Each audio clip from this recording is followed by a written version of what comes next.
Thank you. And yeah, again, I'm going to be talking about using aluminum to decrease internal phosphorus loading in lakes. But a lot of what I'm going to talk about today applies to other methods as well. So I thought I'd start off first with just a few terms because I use them and sometimes I forget to define them when I'm going through the presentation. Internal loading, I think that's probably pretty obvious, but mobile phosphorus I'll say a lot. And these are the fractions that are potentially available and can be released from the sediment during internal loading events. They mainly include pore water phosphorus, loosely bound, and then iron-bound phosphorus. But a fraction of the organic phosphorus found in sediments will break down and eventually become part of this pool, and I'll talk about that a little bit later. Polyaluminum chloride, sometimes I use the term PAC, it's just an abbreviation. And then alum, or aluminum sulfate, that's mostly what's used in the US. I don't think that's used so much in Europe anymore, but some of the case studies I'll show used aluminum sulfate. And then gibbsite, or aluminum hydroxide, that's the mineral that the aluminum forms after we add it to the lake. So a lot of people say it's adding aluminum to a lake or iron is a chemical treatment, but really what we're adding a mineral to the lake that binds phosphorus. So a lot of times I'll mention aluminum hydroxide or gibbsite, which is probably the most common mineral form of aluminum we get after we treat lakes with aluminum. And a little bit of background about aluminum and treatment in lakes. We've been treating lakes now, at least reported in the literature, we've been doing this for almost 50 years. It's probably gone back a little bit further than that, but we don't have any written evidence. Hundreds of lakes have been treated around the world to date, and we use aluminum for many other things. For example, treating drinking water. So all the water we're drinking today has probably been treated with aluminum, and we've been doing that for hundreds of years. So it's a common mineral that we use to purify water. We eat aluminum every day. It's in fruits and vegetables. It's the most common metal in the Earth's crust, but it doesn't bioaccumulate. Otherwise, we'd all be full of aluminum. That's found in many common baking goods, other things like that we use on a daily basis. But why do we use aluminum? There's other options. There's iron, there's calcium. Both of those tend to sound better to people when you're talking about metals, especially in this region where we have acidified lakes and streams where aluminum causes problems. Well, firstly, of course, we have excess phosphorus in the sediments that's been transported to the lakes without these natural binding metals. Both iron and calcium, again, can be used, but they have limitations. Iron, of course, can become reduced and then let that phosphorus go, especially during summer months when we all like to use lakes. Calcium tends to work best at pH greater than 8. So we've used it before in wetlands, but in lakes it tends to only work for maybe a year or two, and then that phosphorus slowly gets released again due to the typically lower pH in most lakes, lower than 8. That isn't always the case, so if there's an alkaline lake with a higher pH, then calcium might be a better option. So does it work? I present a couple case studies here. This is Lake Flopton in Stockholm, and I'm showing surface water phosphorus here, both before and after treatment, and you can see it's actually increasing after external reductions had been completed. But then here we have the aluminum treatment. And after that, in year 2000, this was a injection treatment, I should say, so it wasn't a surface water treatment. The aluminum was injected into the sediment. Phosphorus, of course, decreased, you can see there. And that decrease is actually still going through today, so total phosphorus is around 10, 12 micrograms per liter in the surface water. We had lower algal productivity, a substantial increase in water clarity. And what's interesting here is that oxygen in the bottom water is also increased due to the lower production of organic matter that would then, this is sensitive, settle down to the surface and then be degraded by bacteria. So not only was the aluminum, or is the aluminum probably binding most of the phosphorus, but iron is probably also able to bind phosphorus again now because of the increased oxygen in the bottom waters.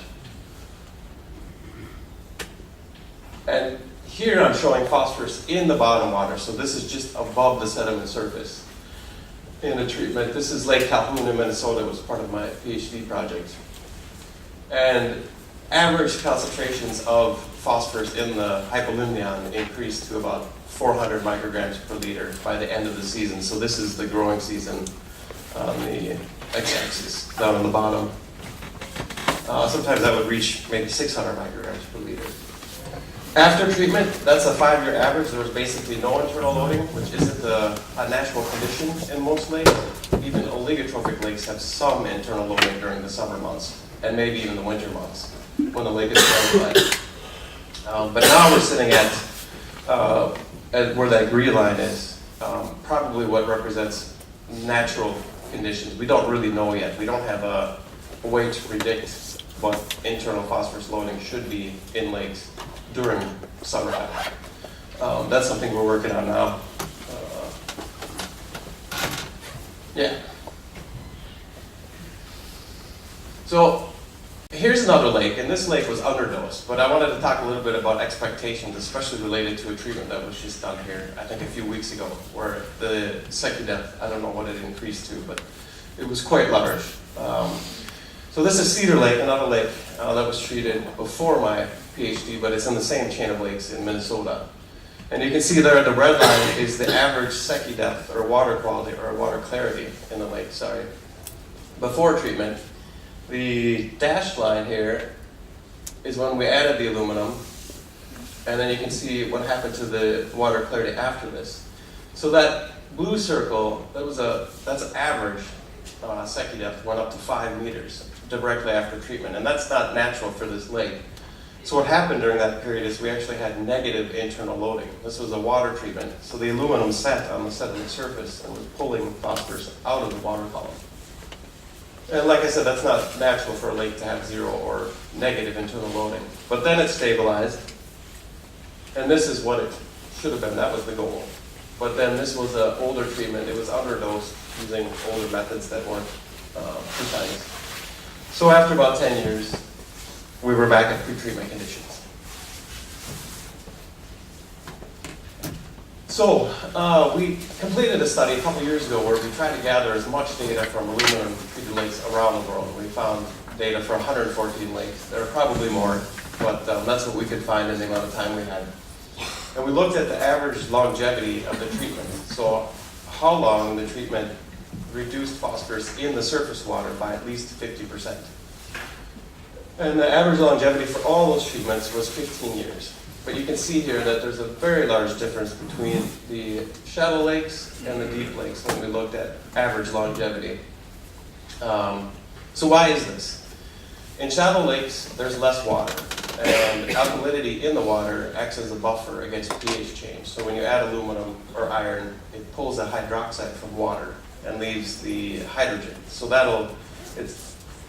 both of those act as a weak acid. So if you don't have enough buffering, the pH will drop, which we don't want.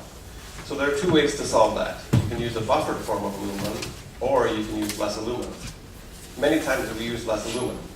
And so often there were lower doses of aluminum added to shallow lakes, so the treatments didn't last as long. Benthic fish have a much larger impact. I'm going to talk about those effects in a little bit here, but in a shallow lake, benthic fish can affect 100% of the surface area, whereas in a deep lake, maybe they affect 10, 15, 20%. It depends on lake morphology. Phosphorus released from the sediment is immediately available. In deep lakes, it has to diffuse from the bottom or get mixed during a storm event or something like that.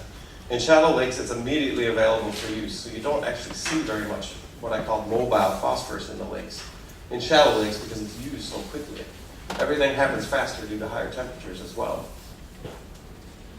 For all the lakes, both the deep and shallow lakes, nearly all the lakes in the study were dosed based on old methods. So this average of 15 years up here is going to increase over time because in many cases, they were just guessing at how much aluminum was needed to restore the lake. Probably, I think, around 80% of the lakes were not precise doses. So they were mainly guesses or educated guesses. So now it's common for treatments to last at least 20 years, and some are modeled to last over 100 years. But of course, that means you have to decrease the external loading to a more natural level.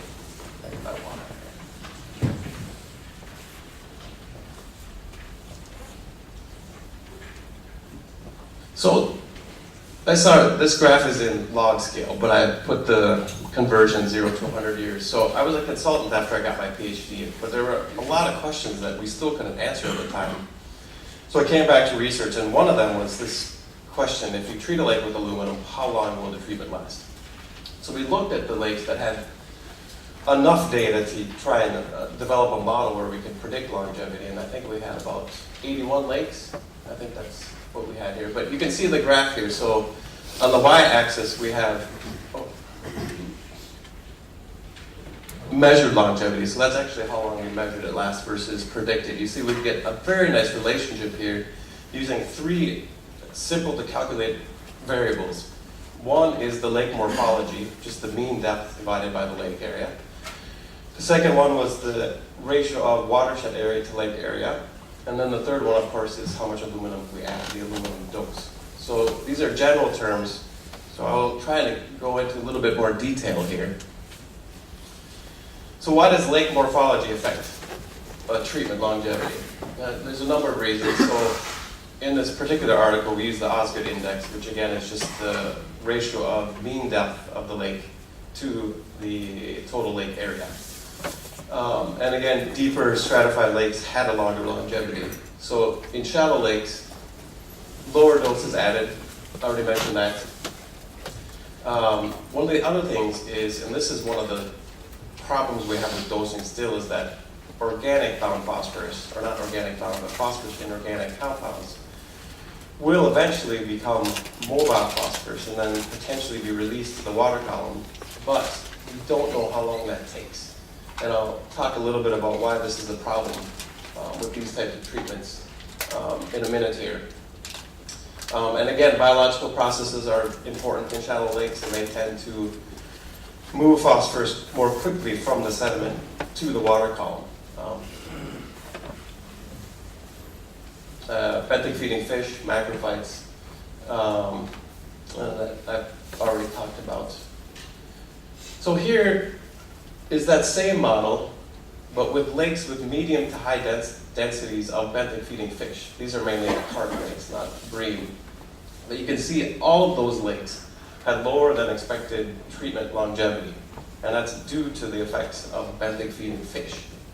And we did a study right before I moved to Sweden back in 2010 on a lake called Cowan Lake in Minnesota. And that lake has, I would say, moderate to moderately low densities of carp, but the carp are very big. So what we did was we set up some exclosures to keep the carp out. And then the aluminum treatment was conducted. And then we measured how far the aluminum was mixed into the sediment to estimate the sediment mixing depth. And we saw that without carp, the sediment mixing depth, so that's the sediment that can probably interact with the water, was only 5 centimeters. But when there were carp present, that increased to 15 centimeters, so it tripled. And with that tripling, the amount of phosphorus that's potentially available to the water doubled. So when we designed this aluminum treatment for this lake, we only used the upper 6 centimeters of sediment, which would have been perfect if there were no carp. But because there are carp, the treatment's probably going to last, well, I'm just guessing here, but probably half as long as we expected, because there's more phosphorus that we didn't bind with aluminum that can become available and be released to the water. So this here shows that it's not just chemical treatment that we need, but it's also biological. We've changed, these lakes have been eutrophic now for decades or maybe even longer. And we have to fix both the chemistry and the biology in order to get a complete restoration. Doing one or the other tends to not work as well as it could. You can force a lake with aluminum or iron or calcium to be lower in phosphorus, but the species in the lake are also important, and they maybe aren't left anymore, so we have to fix the biology as well through biomanipulation in some cases.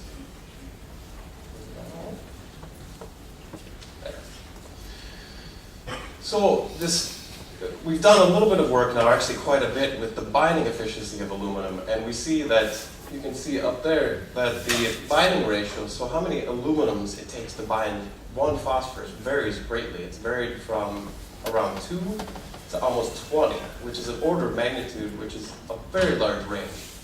And so we're trying to investigate that now, because of course we'd like it to be 2 in every lake. But that hasn't been the case when we look at treatments that have been done in the past.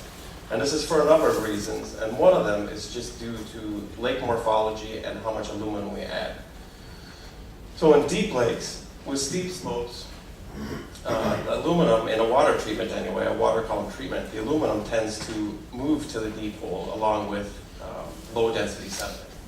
When this happens, it can be that you have an aluminum layer that sits there, and phosphorus, it takes a much longer time for phosphorus to reach that layer. So while this happens, the aluminum is becoming more crystalline. It starts to crystallize and form that mineral gibbsite. And so if this happens before phosphorus is bound to it, the binding efficiency drops substantially. And this can be, I'm talking about a matter of months, not years here. So in this study, we looked at, we actually created a model here too, but the deeper lakes here with steeper sediment slopes, and they also have tended to have higher aluminum doses added, the binding ratios are around 15, which isn't great. In the shallow lakes with very, not steep slopes, the binding ratio is around 5 or 6, which is much better, and that's what we shoot for today. But we have models now where we can basically determine if we have to split a dose. So what we've done to fix this now, there are two ways to fix this. One, you can use injection treatment. So you inject it directly into the sediment, so it doesn't sit on the sediment surface and have to wait for phosphorus to come to the aluminum. You inject it into the sediment, and so it can come into contact with phosphorus almost immediately. Unfortunately, that costs maybe double of what a water treatment would cost, so that's not great. But one thing you can do, which is very simple using this model, you can determine the maximum amount of aluminum you can add to get a specific binding ratio. So all you need to do is split the treatment. So instead of adding all the aluminum at once, you split the treatment into 2, 3. We have one lake now where we're going to do 4 separate treatments over a period of 10 years to increase that binding efficiency.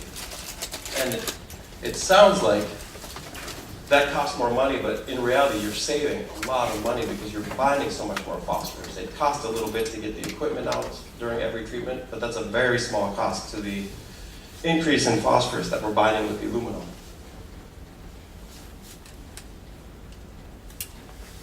So this watershed to lake area factor,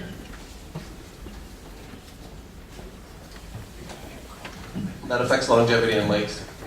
The main thing here is that if you have a much larger watershed compared to the lake area, the water coming in, the water quality of that water is going to have a much greater effect on what we see in the lake compared to a lake that has a very small watershed where what happens in the lake will affect the water quality.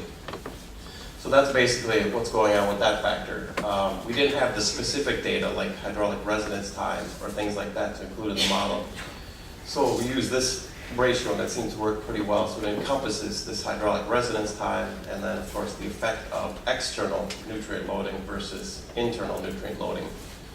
And if external sources of phosphorus are not controlled, of course internal loading will return. And this will happen with any type of treatment, not just aluminum treatment. If you dredge, the same thing will happen. If you add iron, the same thing will happen. But one of the things I don't have time to talk about today is we just did a study on this chain of lakes back that I was working on during my PhD. And on average, it costs 50 times more to treat the phosphorus in the watershed compared to treating it in the lake. So for the same amount of money, you could get 1,000 years of good water quality if you treat it in the lake, or 20 years if you treat it in the watershed for the same amount of money. That's that 50 to 1 cost factor. So it's because it's so much more expensive to treat it in the watershed in a built-up urban city where you don't have a lot of room to build wetlands and things like that to treat phosphorus. It's so much more expensive. But again, I don't have time to get into that, and that won't be the case for every lake. But in large cities where everything's already built up, that tends to be the case.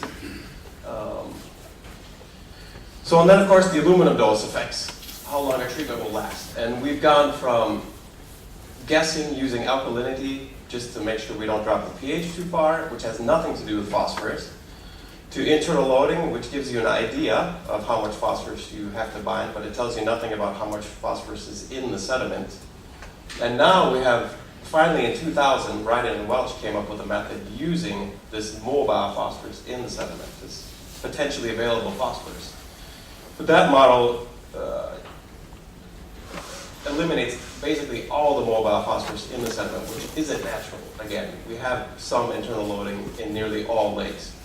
So now we've developed what I call a dynamic model, where we can calculate a dose based both on the amount of phosphorus in the sediment and then an internal phosphorus loading goal that we want to reach. So if we want to decrease internal loading by 80%, we can do that with these models. And then we use previously determined binding ratios and a couple other methods to determine the dose. I'll talk about that at the end of the talk here. So is it permanent? This is another question we get, especially in Sweden. I don't know how it is in Finland here, but because of the problems with acidification, aluminum coming in from the watershed and affecting fish mainly, well, along with other things, other biota in lakes, we get this question a lot. And so this was a treatment done in Washington State. This is part of my master's work. And here we have a core, and this is sediment depth. So this is a sediment core here. We're going down into the sediment, and this is both phosphorus concentration and aluminum concentration. And you can see here, we have a peak of both aluminum and then the phosphorus that aluminum inactivated by turning it into aluminum-bound phosphorus. And then new sediment has buried that phosphorus over time. So this treatment was done in 1977. It's one of the largest treatments that's ever been done, 120 grams of aluminum per meter squared, which may sound like a lot, but really it's only, if you think about a meter squared, it's about 120 little paper clips of aluminum that we added to the sediment. So it's not that much aluminum that we're actually adding. This lake had no oxygen in it, no fish left, and after aluminum treatment, there was a complete reversal of this. And this treatment, even though they guessed at the dose, they added as much aluminum as they could based on alkalinity, but there was a lot of alkalinity, and it's a deep lake. This treatment was expected to last over 100 years. There's not a very large internal load, but there was wastewater treatment, or wastewater added to the lake for maybe 30 or 40 years, and there's no outlet. So, it's one of the very lucky, successful cases from the past. So I wanted to talk a little bit about potential negative effects. These are mostly physical. Aluminum doesn't bioaccumulate. And right after treatment, there's a huge positive shock to the system. So this lake's been in a degraded state, many lakes that we treat for decades or longer, and so we change that in a matter of weeks. So it's a huge shock to the system. The species that are in the lake tend to be better suited to nutrient-rich conditions. So these species will then become stressed because we have low nutrient conditions now, which is good, but the species that are there don't like it. They're not well adapted to that. There's also a short-term physical change to the sediment structure, so benthic invertebrates have a little bit of trouble finding food, building their houses, and things like that. There's also less food available, so sometimes we see a decrease in biomass, but that's natural. We have less nutrients, we would expect to have less biomass. But the quality of that biomass, the diversity, almost always improves after treatment. Plankton, of course, if you do a water treatment, they get stripped out of the water column, but they tend to recover in a matter of months. And the community itself tends to shift from more cyanobacteria to better food quality types of algae. Benthic invertebrates, I list a bunch of studies up there, but the main thing here is that diversity increases over time, and sometimes abundance. When you get an increase in oxygen in deeper areas of the lake, you get more benthic invertebrates. And it's not just chironomids that can survive there. There are many other species that can survive. And so this is just from a lake in Vermont, Lake Moria, and you can see here at 9 meters, here's pre-treatment. There's only 1 year, so that's not that great. But then you can see even at 12 meters, we get an increase in diversity, and especially at 9 meters. So this is mainly due to the increase in oxygen availability. Fish. Aluminum, of course, can be, I'd say, toxic to fish, but it's mostly physical effects. In an acidified lake, for an example, which we would never treat with aluminum, the aluminum tends to precipitate on the fish gills, causing problems with ion regulation and breathing. So the fish basically suffocate when this happens. And I would say probably, well, for sure less than 1% of the aluminum treatment cases, there have been problems, but these have always been either mechanical failures or a design failure where somebody didn't watch the pH change, didn't do a calculation and model what would happen to the pH before the treatment was conducted. And one of these was Lake Moray, Vermont. But even here, it was tough to determine if the fish were actually affected. There was a leak in the treatment piping, so there were small amounts of aluminum continually being put into the lake, which probably caused stress to the fish. But there was a fish kill before the treatment due to eutrophication problems and a lack of oxygen, so it was very hard to compare pre- and post-treatment fish communities. But in Medical Lake, that lake that I just showed you, lake trout returned to that lake, and there was actually less aluminum on the fish gills compared to fish in a neighboring lake that was used as a control. And I'll talk a little bit about that in a second here. Fish community in Långskärn, another lake treated in Sweden. After the treatment in 2006, you can see perch started to increase, while roach, I think, decreased. Yeah? Okay. And here is why we see less aluminum. We've seen this in other studies now too. Less aluminum in aluminum-treated areas compared to non-aluminum treated areas. So I want you just to focus on the blue line here, which is pre-treatment aluminum in the water column going down in these two lakes, and then the red, which is after treatment, about a year and a half. These other two lines represent what we saw as the aluminum was settling out of the water column. You can see we have less aluminum in the water after an aluminum treatment, and that's because aluminum is coming to the lake naturally from the watershed, but there's less organic matter or algae in the lake that aluminum tends to stick to when it comes into the lake. So we have less organic matter and thus less aluminum sitting in the water column after an aluminum treatment. And did it too hard. I have two pictures here. This is quite a small dose, but this is what it looks like just after you precipitate aluminum. But 10 years later, you can't tell where that aluminum is because it becomes naturally mixed into the sediment and becomes part of the sediment over time. So in most cases, when we go out and collect sediment perch, we can't actually see the aluminum in the sediment. We can only detect it using machines and different analytical methods.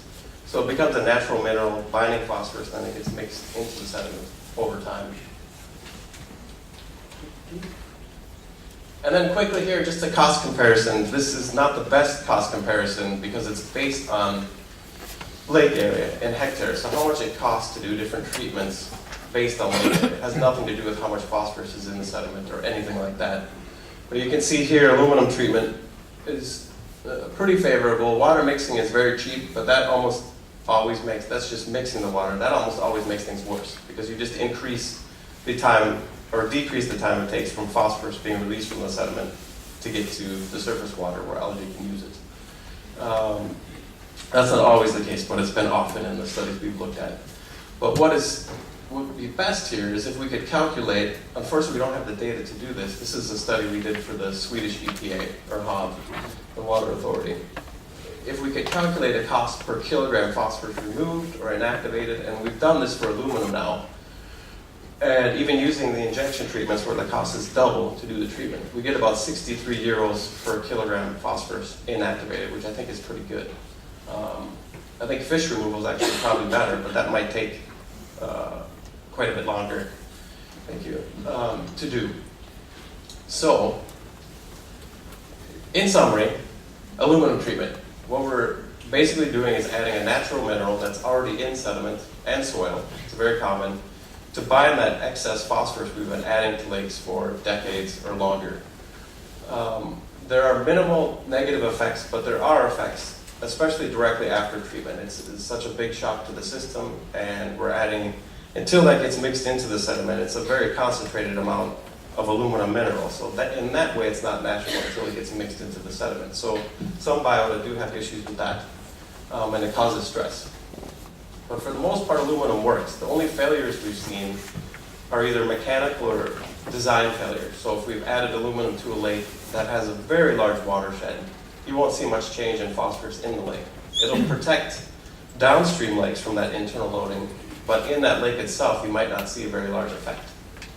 So, but it works. When you add aluminum, even in acidified lakes, we've seen now, the aluminum that comes in from the watershed, some of it precipitates out, it binds phosphorus, and it stays there, even though the lake is pH 4.5. So even in acidified lakes, that aluminum tends to stay in the sediment. And one of the most important things here is that dosing has to be done carefully and accurately. And we're just about there with our methods. The only hurdle that we have is this organic phosphorus in the sediment. And we're working on that now to determine how long it takes for that organic phosphorus to break down and then potentially affect the lake. It's most important in shallow lakes. And then, of course, good data collection both before and after treatment. If we had really good data collection over the past 40 or 50 years, we would be able to directly compare dredging, aluminum treatment, oxygenation, and all these different methods. But unfortunately, we only have that for aluminum treatments because those tend to be much more scrutinized because you're adding something to the lake. So we have data for that, but not for these other methods. So good data collection is needed. And that's something we're working on in Sweden now, is developing a protocol to monitor lakes. So in the future, we can better determine which method is most cost effective to reduce internal loading in lakes.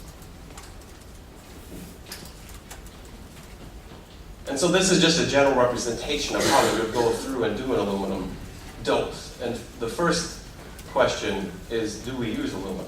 And that's one of the issues, like I said, we have. It's very difficult to say that on a cost basis today.